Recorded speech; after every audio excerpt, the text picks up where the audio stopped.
give context. And one of the things, as Jennifer was talking, for some of the things she was saying might have been surprising to people in the room about schools. For some of us, it's not surprising at all. It's the reality of what schools are and how schools often treat children.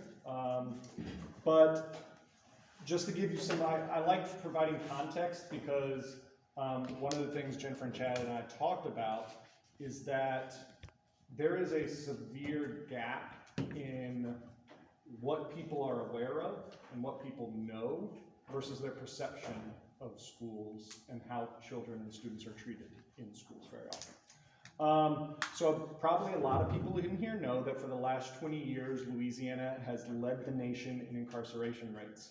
I know Sway is familiar with it, and so is Marcus with vote.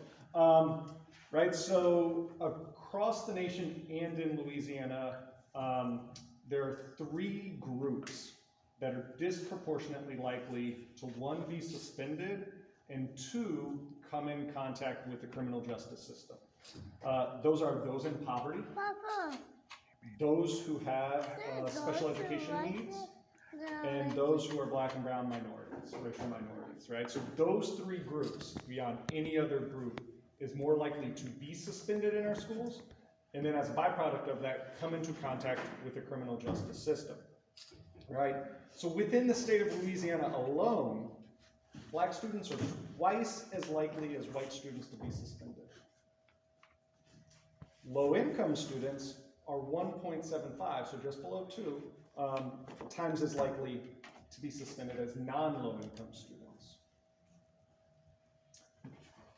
Further, students who are low-income, diagnosed with special needs, or racial minorities oftentimes receive suspensions that are longer than those who don't fall into those categories.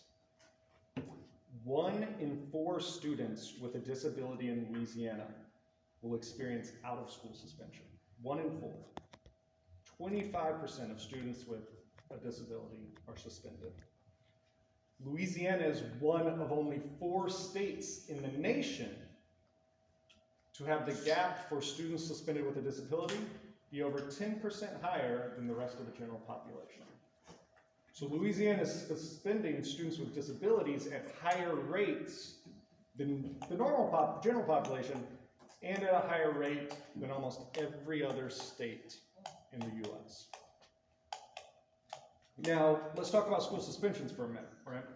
So very often people think students are suspended from school for very serious violations: fighting, violence, drugs, alcohol, weapons. They are not. 1 in 3 school suspensions involve what we term in sort of higher ed as subjective offenses. Things like being disrespectful, talking back, not following directions. That makes up the largest category of why students are suspended, right? It is 3 times larger than the next closest category, right?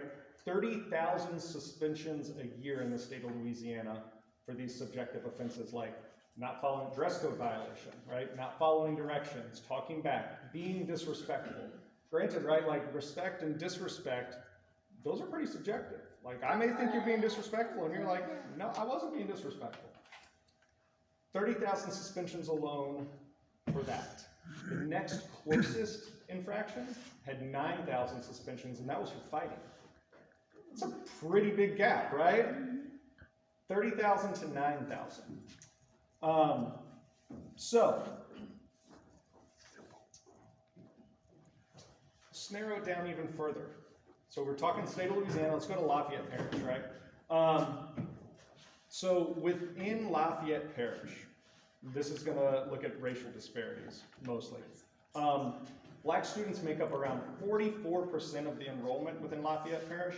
They comprise 61% of in-school suspensions, 67% of out-of-school suspensions, 70% of expulsions, and 76, over 3/4% of referrals to law enforcement. So when they get referred to a school resource officer, police have to come to school, all of that. further, of the 11,000, so in Lafayette Parish in 2020, so a couple years ago when we had the data, school suspensions comprised 11,000 school days, the number of days missed. 75% of those days were for Black or brown students. 75% of the days missed in school were for Black or brown students. So now I got a question for everybody, all right? So I want you to think way back to your earliest school experience. Do you remember the first time you got in trouble? Be honest. Like way back. I'm talking, and it was probably early in elementary school. Okay. It was in middle school? Okay, so think back. I'm going to give you a minute. Think back to the first time you got in trouble. I remember. I was in high school. I was a good kid. Okay. My mom was only daughter. And this could be for anything, right? Like this could be just the teacher reprimanded you. This could be like sending a note home. Could just be like you got called out and you never been called out before. What did that feel like? First time you got in trouble, what did it feel like? This is where we get personal, we get connection. What did it feel like, Swag? I was scared. Scary, right? It was really scary. About other folks, first time you got in trouble, what did it feel like? What do you remember of that moment? I was terrified. I was mad. You were mad. I was advocating for somebody else. Uh-huh. Sometimes people get in trouble and it's like, no, I actually didn't do anything, and it pisses you off. Oh, that was one of those times. My teacher told me to pay attention because I really didn't do something. What about some others? First time you got in trouble, what do you remember? What did it feel like? Terrified because I knew my mother was going to come up there and was going to be free. Terrified? Scared of my parents. Yeah. I was scared of my parents. Scared of your parents? So then my next question for you is, what happened next, right? And before you answer, I want you to think about this, right? So the first time you got in trouble, you remember that, right? Way back, whether it was elementary school, middle school, wherever it was, that first time you got in trouble in school. Question for you is, what happened next? And I'm going to preface that with these two follow-up questions. Did you avoid the behavior that got you in trouble, or did you learn how to not get caught?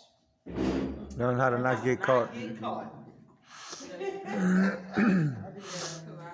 cursed somebody out and I learned how to not get caught. You curse them under your breath, right? So the teacher can't hear you.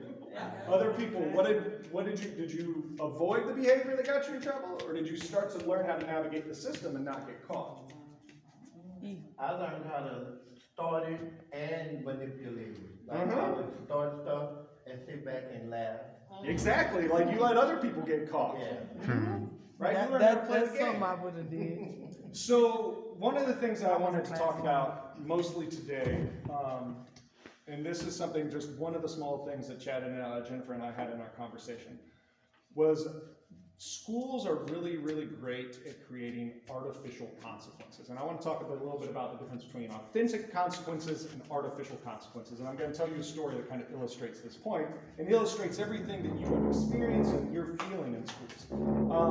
So my question for y'all is, right, like, so if we have kids who are out playing, right, they're out playing in the yard, they're doing something else, right, childhood stories, ball goes into the street, right?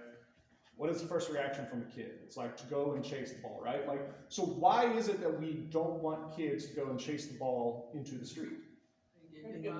They get hit by a car, right? Like, and what is the consequence of being hit by a car? Killed, hurt, lots of really, really bad things, right? That is the authentic consequence, right? What happens when kids are playing in the yard, there's nobody around to watch them, and that ball goes in the street? You go anyway. They go anyway, right? Why? Because there's nobody there to get in trouble. The threat is really being yelled at and getting in trouble, right? Kid doesn't have any concept of what the authentic consequence is. They just know, well, if nobody's looking, I can still do that because the thing that got me in trouble was my mom or my dad or my parent or grandma or whoever, right? That's the artificial consequence, right? Is where all of a sudden, when there's nobody around, that kid's going to do the thing that the parent doesn't want them to because they've learned the artificial consequence and they've learned how to avoid that, right? Like parent goes inside or looks the other way, kid always looks around, right? I did this as a kid. It's like, anybody around? And you run really quick to get the ball, because I think I can get the ball, right? And so one of the things that, when we're thinking about artificial versus authentic consequences, when we're thinking about kids, we're thinking about youth, we're thinking about schools, is how do we get and teach students what the actual authentic situation is, right? Like, how do we teach students, not just don't go into the street, but like, this is actually how you have to navigate it, because